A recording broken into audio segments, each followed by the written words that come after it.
कि ये वैक्सीनेशन लाजमी है और कौन सी वैक्सीनेशन करवाई जाएगी, क्या कोविड वैक्सीनेशन करवाना लाजमी है। तो इस साल 2026 के लिए मोहर अस्सलाम वालेकुम तमाम हुज्जाज कराम, आपको बहुत बहुत मुबारक हो। अब वीज़ा का प्रोसेस जो है वो स्टार्ट होने को है और आपके जो सवालात हैं वो मजीद जो आप पूछ रहे हैं, तो ये उस सिलसिले की दूसरी वीडियो है। पहली वीडियो के अंदर मैं आपके जो सवालात हैं उसके जवाब दे चुका हूँ। तो आज जानेंगे बहुत बुनियादी सवालात जो हुज्जाज कराम के जहनों में होते हैं और वो सवालात जो है वो उनको कंफ्यूज कर रहे होते हैं। तो आज की वीडियो के अंदर मैं कोशिश करूंगा कि उन बेसिक जो सवालात हैं उनको एड्रेस करूं। और जाने से कोविड वैक्सीनेशन की कोई इंस्ट्रक्शन नहीं है। हाँ, सिंपल जो वैक्सीनेशन होती है बीमारी से बचाव के लिए, खुसूसन जो पोलियो वैक्सीन है वो हुज्जाज को लगाई जाएगी। और ये वैक्सीनेशन जो बेसिकली वो हाजी कैंप, जो भी आपके रिस्पेक्टिव एरिया के अंदर हाजी कैंप होगा, वहां पे ये चीजें आपको लगाई जाएंगी। और इसमें मोरा आपको ये हिदायत करता है कि हज की रवानगी से 10 दिन पहले आप ये वैक्सीनेशन करवाएं। और मेरी जाती राय ये है कि आप 10-12 दिन पहले वैक्सीनेशन करवाएं, क्योंकि इस वैक्सीनेशन के जरिए से बहुत सारे लोगों को एलर्जी हो जाती है, बहुत सारे लोगों को जो है वो लाइट टेम्परेचर हो जाता है। तो बेहतर यह है कि आप यहाँ से सेहत तंदुरुस्ती के साथ जो है वो हज की रवानगी करें, ताकि तमाम मराहल अच्छे तरीके से हो सकें। तो 10-12 दिन पहले आप लाजमी कोशिश करें कि वैक्सीनेशन करवा लें।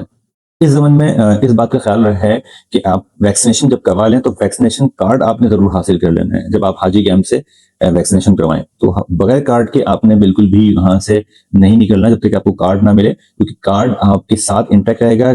सफरे हज के दौरान आपके साथ ये कार्ड रहेगा तमाम डॉक्यूमेंट्स के साथ साथ। अच्छा, अक्सर ऐसा होता है कि लोग बड़ी उम्मीद के साथ जो हज के लिए अप्लाई करते हैं, लेकिन खुदा न खास्ता समटाइम ऐसा हो जाता है कि उनको जो है वो हज पे वो जहाँ नहीं पाते, किसी बीमारी की वजह से या खुदा न किसी हादसे की वजह से। तो फिर वो लोग इस बात पर परेशान होते हैं कि जो पैसे आपने जमा करवाए थे कि ये पैसे कैसे मिलेंगे। एक सवाल तो ये होता है। दूसरा ये कि हम ये पैसे वापस लेना नहीं चाहते, इस पैसे से हमारी फैमिली के दूसरे मेंबर को जो है वो हज पे ले जाया जा सके। तो ये इसका बहुत सिंपल सा जवाब ये है कि आप सबसे पहले आपने मोरा की वेबसाइट से जो है वो क्लेम रिफंड करने के लिए एक फॉर्म को, प्रिस्क्राइब फॉर्म को डाउनलोड कर लेना है। और इस फॉर्म को पर तमाम डिटेल जो आपकी हैं वो आपने उस पर इंदराज कर देनी है। तो आपने जो है वो इस एड्रेस के ऊपर, मैंने डिस्क्रिप्शन में इसका लिंक भी डाल दिया है और इसके साथ साथ देखें आपकी स्क्रीन के ऊपर पॉपअप भी आ गया। तो आपने इस एड्रेस के ऊपर जो है वो आपने, तो मोरा डिपेंड करता है कि वो आपकी इस एप्लीकेशन को रिफंड कर दे पैसों को, या फिर इसी पैसों को जो है वो किसी दूसरे आपकी फैमिली मेंबर को हज पे जाने के लिए तैयार हो जाए। तो ये मोरा की अपनी पॉलिसी है, इस सिलसिले में आप उनसे रिक्वेस्ट कर सकते हैं। अच्छा, इसमें सवाल पूछा था कि मैं अगर हज में नहीं जाता हूँ तो पैसे मुझे पूरे मिल जाएंगे जो मैंने जमा करवाए थे। तो बेसिकली कुछ पैसे इसमें डिडक्ट होते हैं जो मोरा की प्रोसेसिंग चार्जेस होते हैं। अब वो मोरा आपको डिटेल उसकी बताएगा, आप ईमेल में उनसे तमाम चीजें पूछ सकते हैं। एक सवाल बुनियादी बहुत जरूरी है जो आपको समझना है कि सफर हज के दौरान जो है वो जो डॉक्यूमेंट्स मिलते हैं आपको वो हाजी कैंप से कब मिलते हैं। ये बात मैंने आपको पिछली पार्ट 1 वाली वीडियो में बताई है कि 24 घंटे से 48 घंटे, ऑलमोस्ट 2 दिन पहले जो है ना, ऑलमोस्ट 2 दिन पहले जो है वो आपको ये डॉक्यूमेंट्स कलेक्ट करने होते हैं हाजी कैंप से। तो ये सारे डॉक्यूमेंट आप लाजमी जो है वो इसकी चेकलिस्ट बना लीजिएगा। जो डॉक्यूमेंट आपके पास आ गए हैं, जो डॉक्यूमेंट्स रह गए हैं, वो सब याद से आप चीजों को रख के जो है वो सफर पे आप जाइएगा। ये सवाल पूछा है कि क्या हाजी कैंप से हम खरीदारी कर सकते हैं। बिल्कुल, जब आप ट्रेनिंग के लिए हाजी कैंप में गए होंगे तो मुख्तलिफ जो हाजी कैंप बने हुए हैं पूरे पाकिस्तान के अंदर, तो वहां पर जो है वो आपके एहराम और चप्पल जो हज के दौरान पहनी जाती है, इस तरह से जाए नमाज, तस्बीह और इस तरह से मुख्तलिफ जो इसके जो सारी चीजें हैं वो वहां मिल जाती हैं। अब डिपेंड करता है कि अगर आपको वो चीजें वहां से खरीदनी है या किसी और मार्केट से खरीदनी है, तो ये आप पे डिपेंड करता है। वहां पे तमाम चीजें मिल जाती हैं। क्या हाजी कैंप में कोई डिस्पेंसरी है या मेडिकल की फैसिलिटी है? बिल्कुल, वहां पे डिस्पेंसरी है। मेडिकल की फैसिलिटी इस हवाले से है कि जो बुनियादी आपकी मेडिसिन होती है उसकी इंडोर्समेंट या उसकी एक्नॉलेजमेंट या उसको सील करना, उसको पैक करना, ये सारे काम हाजी कैंप में होते हैं। और हाजी कैंप में पैक होकर वहां पे एक ऑफिशियल सील लगा दी जाती है, क्योंकि जब आप एयरपोर्ट पे होते हैं तो वहां पे जो कस्टम एयरपोर्ट पे होते हैं तो वहाँ पे जो एंटी नार्कोटिक फोर्स होती है, जो कस्टम की फोर्स होती है, वो ये तमाम चीजों को देखती है, क्योंकि ये तमाम ड्रग्स रेगुलेटरी अथॉरिटीज को चेक कर रही होती है, सऊदीया के अंदर भी और पाकिस्तान के अंदर भी। तो इसलिए अगर हाजी कैंप के जरिए से सर्टिफाइड वो आपका पैक होगा तो फिर उस पैक को जो है वो पोर्ट पे नहीं खोला जाएगा। और समटाइम अगर ऐसा हुआ कि वो उनको चेक करने के लिए वो आपका जो बॉक्स है मेडिसिन का या वो पाउच है मेडिसिन का, अगर वो खोल भी लेते हैं तो आप इसमें ये एहतियात करें कि अपने साथ जो है वो एक टेप, स्कॉच टेप लेके जाएं कि अगर कोई पैकिंग आपके पैक आइटम को अनपैक किया जाता है तो आप आसानी के साथ वहां पे उसको फौरी तौर पे पैक कर सकें, आपको परेशानी ना हो।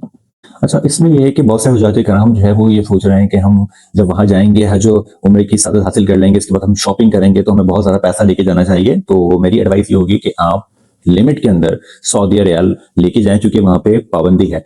मिनिमम 9,000 तक रियाल की जो है वो इजाजत है आपको कि 9,000 रियाल आप अपने साथ जो है वो कैरी कर सकते हैं। इससे ज्यादा के लिए शायद आपको फिर वहां पर जवाब देना पड़े या आपको प्रॉब्लम फेस करनी पड़े कि इतने पैसे आप देके क्यों जा रहे हैं, क्योंकि ये तो इसलिए मुनासिब ये है कि आप 10,000 के अंदर 9,000 के अंदर जो है वो सऊदी रियाल कैरी करें। इसमें एक बहुत अहम बात कि आप कोशिश करें ज्यादा सामान अपने साथ ना लेके जाएं, क्योंकि आप ज्यादा सामान जब लेके जाते हैं तो सम टाइम कस्टम हुकाम जो है वो एक्स्ट्रा वेट के ऊपर जो है वो आपका अमाउंट चार्ज करते हैं। तो जो सामान आप इजी कैरी कर सकते हैं, क्योंकि हज का एक लंबा प्रोसेस है और आपको पूरी मुशक्कत के साथ सारी एक्टिविटी परफॉर्म करनी होगी, तो अपना सामान जितना आप मुनासिब रखेंगे, कम रखेंगे, इतना आप उसको कैरी करने में आपको आसानी होगी।